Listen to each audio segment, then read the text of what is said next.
pagkaon ako kita guys. Mora niya itong kalingawan ato sa buntag hapon atong obligasyon nato pagpakaon sa atong mga manok. Karon ato sila nga tagan una kay ganiyaran ning gasige natong pangit kay gusto lang mo abab. Ya karon kay no, abot nato sila nato pang luwak natong ilog kining atong kamot. Kay gusto sila mo tabab niya. Limpyo pa ta sa gawas og diri sa sulod nila wala ra tong limpyo kay limpyo ra po ang ilang nimutangan ka ang man makita gapon sa akon pagkapanilig kira kayo rasadon ba kay ato pang limpyoan ang atong mga manukan karon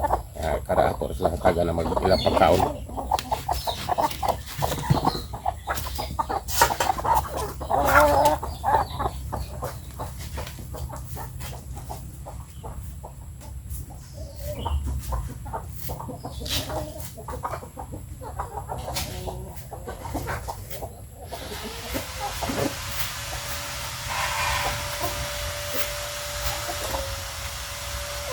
Wala pa mo gawas ang atong usa ka manok nga higabatod sa pugaran nga ato hindi susi nato bilang taon nato bagong gawas ang itlog pero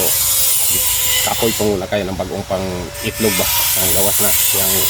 bagong siyang ng itlog ba yung kapoya pa na siyang lawas stress pa na mga kaway pa dyan sila dili para sila dikta dahil ambak sa ilang itlogan mo relax pa na sila mga 15 minutes saka mo gawas sila ang mga itlogan ng mga manok nga ga-itlog na to sila dito po sa bus dito sa mga iso napi na nag-itlog kasi sila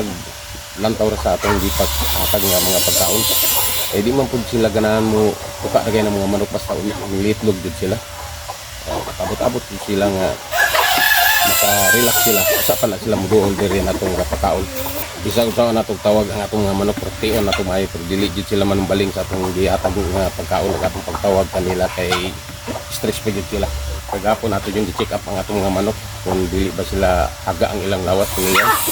pero ato na yung naobserbahan nga bali na yung tambukas atong mga manok mao nga dagkan sila itlog nagakaron nga nagay mo doble nila sa kadlaw ang pag-itlog sa atong mga manok kadua ka bisis buntag hapon pero ang uban rang manok nato mo itlog ikadua ang uban sa natong mga manok so sarap pud mo itlog jud sa kadlaw nya tungod ni ini resulta sa atong gihatag nga pagkaon kanila igwa pa ta mag-change feeding mag laid gyapon ng itlog kanila minus gyapon sa una nga daghan sa kitang manok ug nagamit pa kita dayong mga pagkaon ingon ini sigurado yung daghan kayo atong itlog karon mo balik na pud kita pa buhi og mga daghan na pong bayi magpadaghan na pud kita kay ato namang nakitaan ang may pagkaon kanila nga maka padaghan jud itlog kay daghan jud kitag manok mas daghan pa jud ang atong itlog nga ma-harvest matag adlaw.